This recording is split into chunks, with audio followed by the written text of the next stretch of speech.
नाज़रीन, जो मैंने ब्रेक से पहले बताया, क्या मैंने गलत कहा? आप ही बताएं मुझे। आज हमारी ख़वातीन किस जानिब को चल पड़ी? मेरी बहनें अपने दिल पर हाथ रखकर मुझे यहाँ बताएं कि पता नहीं हम में से कितने हैं जो सालों साल से इस खतरनाक बीमारी को अपने जहन दिमाग से बिठाए हुए कई घंटे सर्व कर देते हैं। आज तक कुछ मिला उनको इन सीरियलों से? कुछ हासिल हुआ? क्या दिखाया जाता है यहाँ इसमें? यही ना कि शोहर से कैसे लड़ा जाता है, सास और ससुर से कैसे झगड़ना चाहिए। बेटी को ये बताया जाता है कि घर वालों से छुप कर कैसे अपने आशिक से मिला जाता है। बहू को सिखाया जाता है कि शोहर और सास के खिलाफ कैसी चालें चलनी चाहिए। घरेलू झगड़े, अनबन, तू मैं, तलाक की नौबतें, शोहर छोड़ दिया तो दूसरे को कैसे फांसा जाए, और सबसे बढ़कर नित नए नामों से त्यौहार, इसमें किसी बुत की पूजा और उसका भजन, घरेलू सुकून बर्बाद और इस दिवाजी जिंदगी तहस नहस करने के साथ साथ इस सीरियलें बुत परस्ती के मनाजिर और भजन के आवाजों से हमसे हमारा ईमान खरोच कर निकाल रही।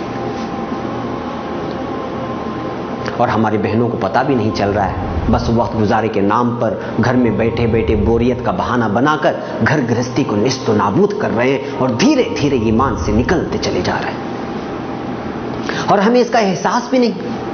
अब तो हद हो गई। शोहर, बीवी, जवान बेटियां, बेटे सबके सब एक साथ बैठकर फहाशी को देख रहे हैं। कोई रोकने वाला नहीं, कोई टोकने वाला नहीं, मनमानी चल रही है। फिर जब घर से बेटी भाग जाती है या बेटी किसी आशिक के साथ फोन में बात कर रही होती है तो मां एक तरफ गुस्से में लाल, बाप एक तरफ परेशान। भाई मुझे ये तो बताओ, इसके जिम्मेदार कौन है? आखिर क्यों तुम्हारी औलाद तुम्हारी नहीं सुन रही है? तुम ही तो थे जो बेटियों और जवान बेटियों को साथ में लेकर, बच्चों को साथ बिठाकर सीरियल के फैश मनाजिर दिखा रहे थे, हया बाख्ता मनाजिर के साथ साथ इश्क मुआशरे की गुफ्तशुनी सुना रहे थे। आप वक्त गुजारी कर रहे थे और आपकी बेटी इस मनाजिर को लेकर एक हसीन ख्वाब बुन रही थी। वो तो आसमान के तारों पर जिंदगी बसाने की सोच रही थी। मौका मिला तो अब उसने भी बगावत कर दी। अब शिकायत करने से क्या फायदा कि बेटी भाग गई, लड़का बिगड़ गया, बात नहीं सुनता। वजह तो आप ही बने। नाज़रीन, आज की इस तरक्कियात ने हमें कहीं का नहीं छोड़ा। इन ड्रामों में सबसे ज्यादा मरऊब हमारी नौजवान नस्ल हो रही है, जबकि यही लड़कियां आगे चलकर एक खानदान की बुनियाद डालती हैं। आज खवातीन, बहू, बेटियों और बहनों का मौज़ू गुफ्तगू यही ड्रामे और कहानियां होकर रह गई हैं। और जब एक जगह जमा होती हैं तो आपस में स्टोरियां सुनाना शुरू कर देती हैं। और अफसोस का मकाम यह है कि इसको इतना फैशन और मॉडर्न बनाकर पेश किया जा रहा है कि अच्छा खासा दीनदार कहलाया जाने वाला माशरा भी इसको मायूब नहीं समझता।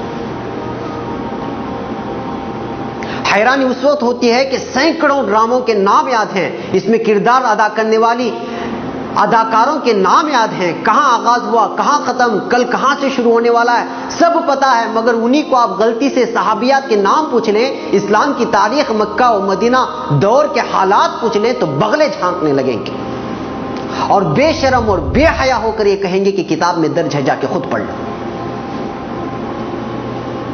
नाजरीन, ये है आज के हमारे हालात। मैं अगर गलत कह रहा हूं तो मेरा गिरहबान पकड़कर मुझसे कहें कि मैं गलत कह रहा हूं, मगर मुझे नहीं लगता कि आप ऐसा करेंगे, क्योंकि आज यही हो रहा है जो मैं कहने की कोशिश कर रहा हूं। सिवाय उन अहबाब के जो लोग इस फितने के शिकार न बने, मुझे उन माओं से, उन खवातीन से यहां पूछने की इजाजत दें कि अगर आप ही अपने बच्चों को लेकर इस तरह ड्रामों से लुत्फ अंदोज होने के लिए बैठ जाएंगे तो फिर उनको सहाबियात के किस्से कौन सुनाएगा? खाना बनाना, खिलाना, कपड़े धोना, स्कूल और कॉलेज भिजवाने की तैयारी करना, जो मांगी उसकी ख्वाहिश को पूरा करना, क्या सिर्फ यही जिम्मेदारी है? इन बच्चे और बच्चियों को कौन बताएगा कि हजरत सुमैया रज़ी अल्लाह ताला अन्हा ने दीन और इस्लाम की खातिर बर्छी खाई थी, कई दिनों तक हाथ पैरों से बंधे अरब की तपती धूप में खड़ा करके कोड़ों से मारा गया था और इस्लाम की पहली शहीद खातून कहलाई गई थी।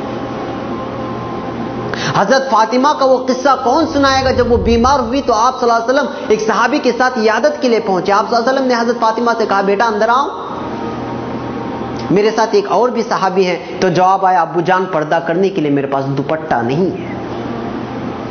तो फिर आप सल्लल्लाहु अलैहि वसल्लम ने अपना शाल जो कंधे पर था उसको निकाला और कहा कि लो, पर्दा कर लो। फिर बड़े दुख भरे अंदाज में बीमार बेटी का हाल पूछा तो पता भी है क्या जवाब मिला? अब्बू जान, पहले तो भूख और फाका था, अब तो बीमारी ने भी हाथ मिला लिया। आप सल्लल्लाहु अलैहि वसल्लम जो अहले ताइफ के पत्थर खाकर भी नहीं रोए थे, यहां बेटी के सामने दिल पिघल गया।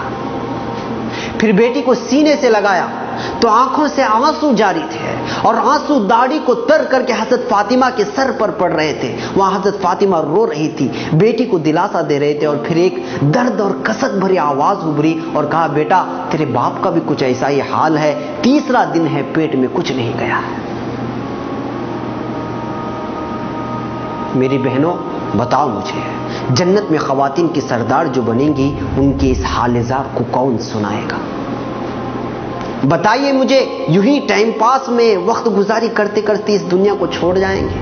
अगर ऐसा है तो फिर बताइए कि आज हम कितने बेहिस हो गए हैं कि हमें ये भी नहीं पता कि हम जिस डगर पर चल रहे हैं वो रास्ता जाता कहां है आखिर को।